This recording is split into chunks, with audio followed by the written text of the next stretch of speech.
Now listen, all the stories contained within here are retold as they were originally recounted, and may not be suitable for young'uns or those with a sensitive disposition.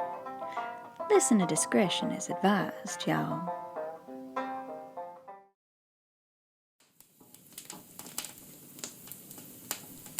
Well, evening, y'all.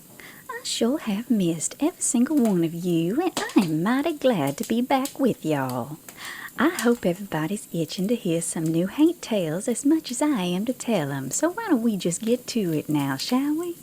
I promised y'all we were going to have double stories for the month of October, and I am ever a woman of my word. So y'all sit back, close your eyes, and relax, 'cause it's time for some Southern Haint Stories. Hallelujah! The Reverend Bill Sketoe was back home. It had been a month since the Reverend had received his daughter's letter telling him of his beloved wife's illness. Thankfully, Bill's captain had been generous enough to allow the Reverend to take leave. Well, so long as he found a substitute, that is. But there was no shortage of young boys in Virginia eager to take up the Southern cause, so Bill had no trouble finding a willing party. And now that he was back home in Newton, Alabama, the Reverend could focus on what mattered most to him, helping his wife get better. Now, a few days after his return home, Bill headed into Newton to pick up some supplies and look in on his church and get some medicine for his wife. And while the Reverend was over at his church catching up with some of his parishioners, one of the home guardsmen just happened to overhear Bill speaking out against the Confederacy. Well, now, it was no secret in the county that the Reverend was no supporter of slavery, but to disparage the South, why, that just could not stand. Knowing the area around Newton was just plumb full of deserters and Union spies, that guardsman ran right to his captain to report what he had just heard. Well, the captain of the home guard, he was a wily, albeit a devious man, so he decided to formulate a plan to capture the Reverend on suspicion of desertion and treason. Now, during his walk home later that afternoon, as Bill crossed the Newton Bridge, he was ambushed by the captain and 5 of the home guardsmen. Well, those men beat the Reverend black and blue as they drug him down to the riverbank where they tied him up to the bed of a wagon. Poor old Bill. He begged those men to tell him why they were doing this to him. And that captain, well, he just laughed in the Reverend's face as he replied that they always beat deserters before they hanged 'em. Well, Bill was just absolutely shocked beyond belief. He desperately tried to tell the guardsman that he was on leave, that he had papers back home to prove that he had hired a substitute, but the captain and his men wouldn't hear of it. When that old captain asked the Reverend if he had any final words before he swung, poor old Bill just bowed his head, and as one of those men placed the noose around the Reverend's neck, he began to pray for the captain and his men. Now it said in his prayer, Bill asked the Lord to forgive the men of their transgressions against him, that he knew that they were just acting out in fear, and that he held no grudges against them. It's also said that the Reverend looked out at all of the men there, and he said, "If you hang me here, none of you will ever forget this spot." Well, on hearing that, most of the soldiers there started feeling mighty uncomfortable and started questioning whether or not they were doing the wrong thing. But that old captain, well, Bill's words only made him angry, so the captain marched right over to the horse hitched to the wagon and whipped it, forcing the bed out from underneath the poor condemned man's feet. Only the Reverend didn't hang. No sirree, 'cause you see, the guardsman that hung the noose didn't realize just how tall Bill was, and when the wagon was jerked out from underneath him, that just caused the old boy's toes to hit the ground, keeping him alive. Well, I don't suppose I have to tell you that sent the captain into a white-hot rage. So he ordered one of the guardsmen there on medical leave, poor George Eccles, to dig a hole underneath the Reverend's feet right that second. Now Eccles, not one to ever disobey a direct order no matter how injured he was, hobbled on over and dropped to his knees and used his crutch to dig down about 8 inches, till poor old Bill's feet just stopped a-twitching. Now it's said to this day, no matter what, that hole used to hang the Reverend Bill Sketoe can never be filled. Folks have tried filling it with dirt and sand and gravel and trash, all sorts of things, for the hole to only be swept clean and empty when they return. Heck, there's even been a few that have filled the hole up and pitched their tents right on top of it, only for the hole to be completely empty the next morning, even after having slept right on top of it. Now some folks say that it's the ghostly feet of the Reverend sweeping that hole clean each time it's filled. Others say it's the mark of the Lord's grief over the loss of a good man. Then there's others that say it's just the river washing that hole out each time it gets filled up. It ain't for me to say either way anyhow, and the banks of the Choctawhatchee River's been changed, what with floods and a new bridge and the like over the past 156 years since Bill's death, so it ain't like you can get down to that hole anymore to find out for yourself these days. But I will say this, on dark moonless nights in Newton, Alabama, when the wind is still and calm, some folks say if you're standing in just the right spot next to the river and you listen real close like, you can hear old Bill's feet digging at the ground with his toes, and you can feel his final struggling gasps for breath on the back of your neck.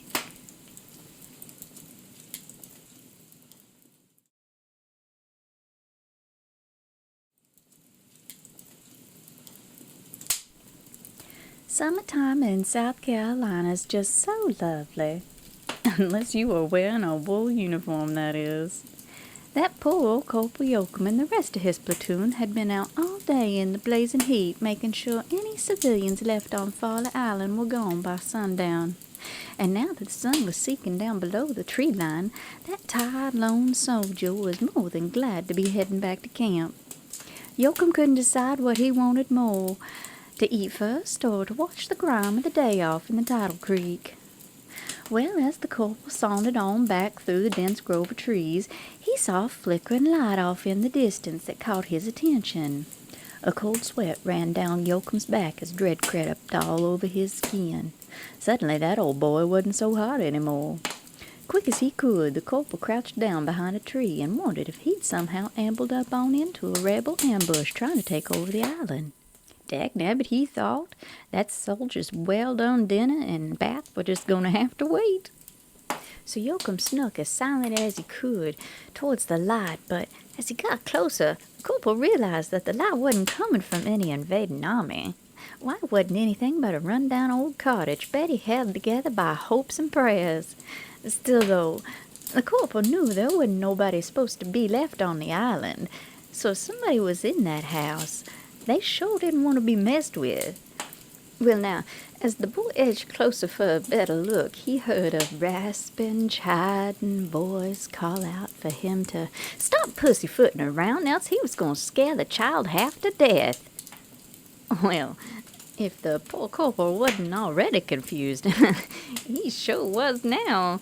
So Yoakum made his way around to the front of the cottage and saw an ancient woman sitting in a rocking chair with skin so weathered and sun-aged there was no way to tell if she was native or white or dark-skinned, not that it mattered to him anyhow.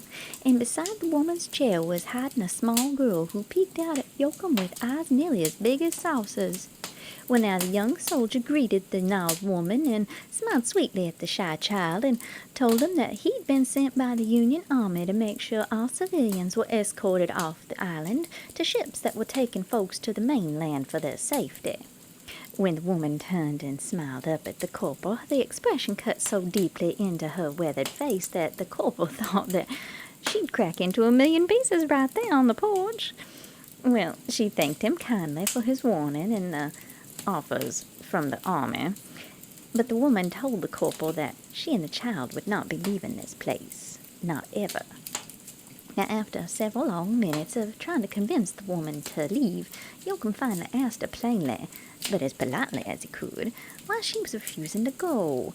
Well, the woman simply pointed at the chair beside her with a well-worn palsied hand and told the corporal to have a seat if he really wanted to know. Because, you see, the woman told the soldier as he was sitting in the chair that She'd been born on Folly Island, and she used to play as a child in the very spot they were sitting. And as the relic of the old woman started to prattle on about her youth, Yoakum started to wonder if he'd fall asleep right there if she didn't get to the point quick enough. But just as that boy's eyes started to droop, the woman began to speak of a most terrifying night when she watched a group of pirates bury their treasure just under the very oak trees that were standing out there in front of them. Well, let me tell you, the corporal was up there, wide-eyed and bushy-tailed. He leaned forward and listened to the woman as she talked about being out one night well past dark playing with her brothers and sisters. And while she was hiding way up in the limbs of one of them twin oak trees, the woman, well, then young girl, saw the group of men in longboats coming ashore with 6 big old chests that took 4 men each to carry 'em. And the men scurried into the tree line with their cargo, where they discovered the twin oak trees standing side by side. The woman said she'd never been so scared in all her living life as when she realized them men standing under her was pirates. The woman closed her eyes, remembering that dreadful night, as the corporal and the small girl sat stock still beside her, enthralled in her ancient tale. Well, she told the two about how the pirates dug down deep into the ground between them twin oaks and put them 6 big old chests in the hole. And then all the men stood in a circle with one of them just pacing around in the middle.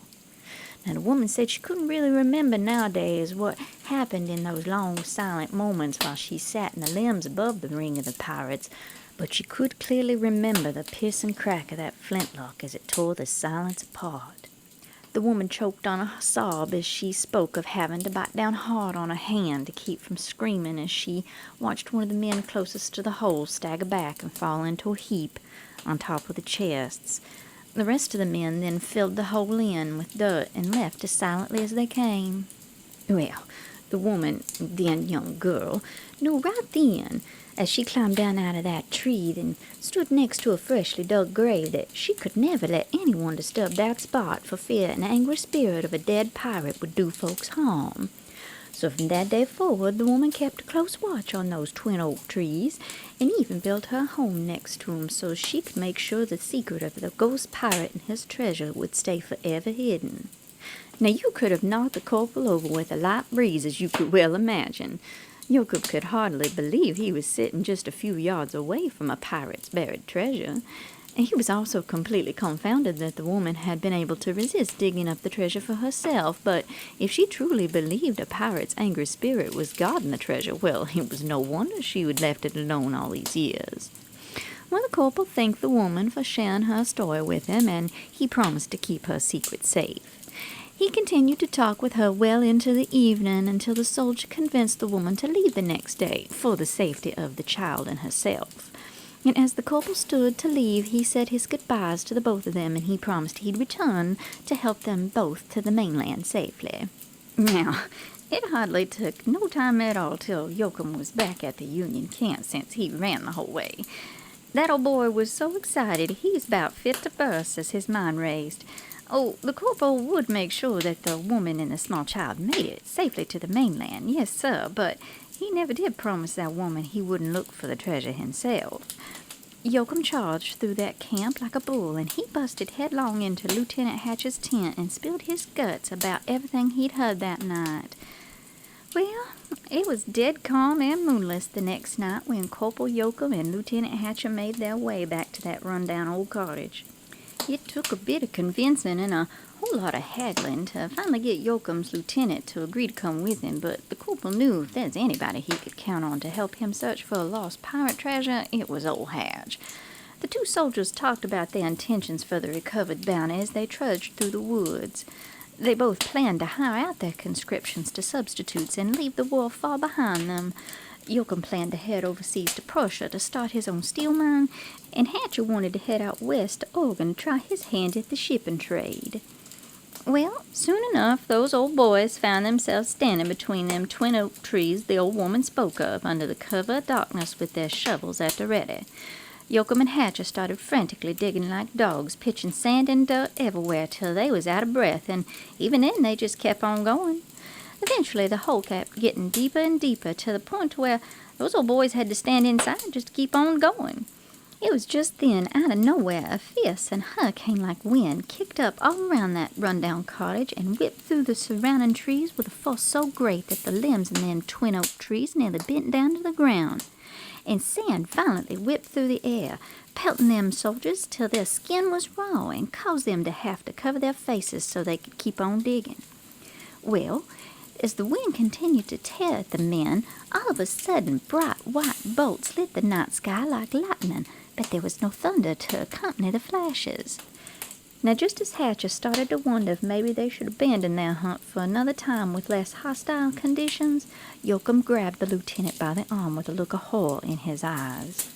Hatcher slowly turned to look over his shoulder just as another flash lit the sky bright like broad day to see a tall, hulking stranger with a rusted saber in his hand standing on the edge of the hole leering down at him. The stranger looked as if he were both living and dead all at once. The skin and sinew had peeled from the stranger's bones in great ribbons over some portions of his body, while other areas looked whole and healthy. His jaw hung loosely on one side of his face, where the bone apparently had been entirely destroyed, along with his cheek and eye. Both Yoakum and Hatcher could see the tendons work to grip the saber tighter as the stranger flexed his skeletal hand around the hilt. A low guttural growl slipped through the stranger's hollow chest and up and out of his shredded throat to join with the howling wind. What was left of his mouth drew up in a sneer as the stranger's remaining eye shined like a bright flame set inside its socket. Both men jerked back from the edge of the hole away from the stranger as he dropped down inside to meet him. The fetid smell of brackish rot and decay filled the men's nostrils and would have caused them both to choke had they not been paralyzed with fear. Neither man had thought to bring any weapons with them on a treasure hunt, and could only meekly hold their shovels out in front of them in defense. The stranger's predatory growl grew louder as he inched closer to the terrified men, drawing the blade of his rusted saber above his head in a wide arc. And just as the stranger began to slice the air to end the two grave robbers, both Yoakum and Hatcher found what little good sense the Lord gave them and scrambled up out of that hole like their pants was on fire and their asses was catching. Now, both boys ran back to that camp with a speed brought on only by terror and near death. And when they finally collapsed into Lieutenant Hatcher's tent, it was a good long while till either one of them could speak. The soldiers confirmed with one another that neither one was crazy, that they had indeed just narrowly escaped being disemboweled by a spectral pirate while trying to dig up buried treasure. Well, the two men did talk late into the night about whether or not it was worth trying to retrieve the treasure again, but in the end they agreed any ghost who could wield weapons was far too great a foe to defeat. They decided that it was best to leave well enough alone and be thankful that they had been lucky enough to escape with their lives. Before the corporal left Hatch's tent, the lieutenant made Yoakum swear that he would never speak of what happened that night so long as they lived. And the young soldier smiled at the lieutenant and said that was a promise he could easily and gladly keep. Well, now, 50 years and an entire lifetime later, Corporal Yoakum found himself sitting in a veterans reunion over in Denver, Colorado, listening to some of his fellow soldiers recount the glory days of the Civil War. Only, Yoakum didn't think any of them days was glorious. For him, the war was hell on earth, and he'd seen the demons to prove it. Why, just 3 days after that terrifying night under the Twin Oaks, poor old Lieutenant Hatcher had been killed in a failed run on the rebel rifle pits in Fort Wagner. But Corporal Yoakum, well, he'd made it through, and it took a good many years of his life to get over the shell shock of it and overcome the horrors that followed him home from the war. No, those days weren't glorious in any way, but the corporal knew and understood that with enough time and liquor, any memory could be tinted rosy and bright. Now, Yoakum had been told when he arrived at the reunion that there was a young reporter there by the name of Francis Moore who was looking to write stories about any peculiar or unusual circumstances that the veterans might have found themselves in during the war. So the old soldier found himself a table in the corner and sat for a very good long while as he rolled around his promise to the lieutenant in his mind while he decided what old Hatch would have to say about that night all these years later if he was still here. And just as the young reporter walked past Yoakum to leave, the corporal called out to him, "Son, just wait a minute."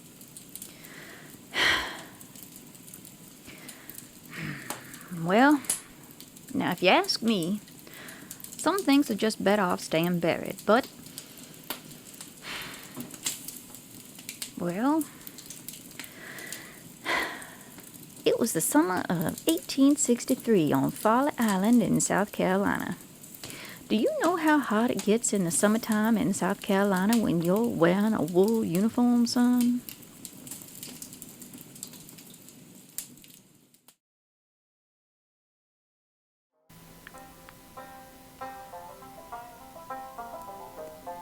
Hey y'all, I just wanted to say welcome and thank y'all for stopping by.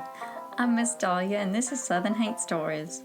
This channel's a home for all the American Southern legends that I've gathered over the years that I want to share with you kind folks. But if you'd rather listen to my stories while y'all are stuck in traffic or doing a little workout, well, that's just fine by me. Won't y'all head on over to that old podcast player of yours and search for Southern Haint Stories there, or you can find all my tales at anchor.fm/Southern Haint Stories. By the way, do you happen to have a local or regional haint story you want to share? I'm always looking for Southern tales to entertain y'all with, so if you're willing, won't you write me at dloumcavoy@gmail.com and let me know all about the ghosties in your garden. Maybe we can find a place for your story here on the channel sometime. And you know, I'd love to know what you think of Southern Haint Stories, so won't you leave a comment or a review so y'all can help me build this into something we can all love and enjoy together. And while y'all are over that way, make sure you take a gander at the description of the channel's homepage and visit all the lovely individuals who help make Southern Haint Stories possible. But mostly, I just want to thank y'all so very, very much for coming over and listening. I can't tell y'all how much it means to this old black soul of mine to share all these wonderful stories I grew up listening to with you kind people. Now go on and have a lovely day, you hear? But you better make sure you mosey on back over here in 2 weeks for another haint story to creep up under y'all's skin.